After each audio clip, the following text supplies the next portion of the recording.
Magandang araw. Ako po si Mark Lester Giragka. Ito po ang aking daily devotion.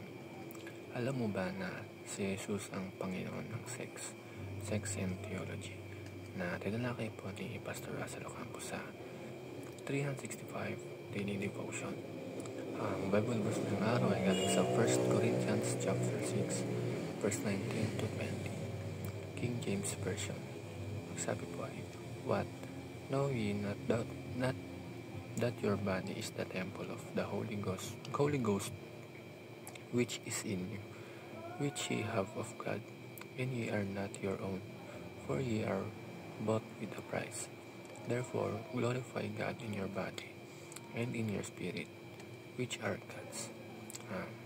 Madalas iniisip ng tao na ang sex ay isang bagay na hiwalay sa pananampalataya, parang bahagi ng buhay na hindi dapat pakialaman ng Diyos. Pero ang totoo, sex is not a domain outside of Christ's Lordship. Siya ang Panginoon ng lahat ng aspeto ng ating buhay, including our sexuality. Ibig sabihin, kung paano natin ginagamit ang ating katawan, kung paano tayo nag-iisip at kung anong desire ang hinahaya natin pumasok sa puso natin, lahat yan ay sakop ng kanyang kapangyarihan. Ang first teaching is, sex is not a domain outside of Christ's Lordship. Hindi natin pwede sabihin na, Lord, you can be in control sa lahat, pero wag lang dito sa area ng sex. Hindi yun. Kasi, if Jesus is truly Lord, He is Lord of all. Kaya kung paano natin tinitingnan ang purity, kung paano natin nilarespeto ang ating katawan at katawan ng iba, dapat ayon ito sa kanyang salita. Kapag sinuko natin pati ang area ng sexuality sa kanya, nagiging act of worship ito. Second, sanctification is God's will under Christ's Lordship. Ang plano ng Diyos ay hindi lang para maligtas tayo, kundi para patuloy tayong linisin at ihuli tulad ni Kristo. Kasama dito ang ating sexual purity. Sa panahon ngayon, napakaraming tukso, pornography, premarital sex at iba pang immorality. Pero malinaw ang will ng Diyos.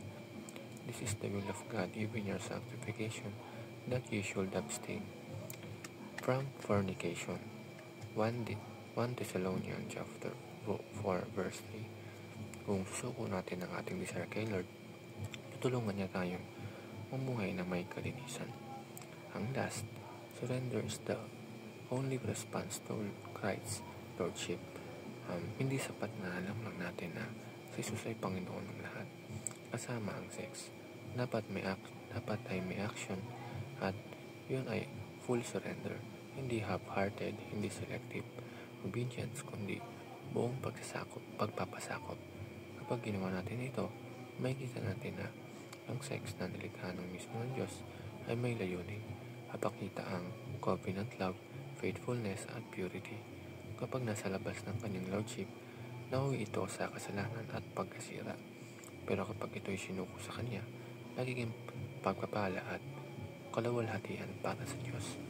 Yun lamang po.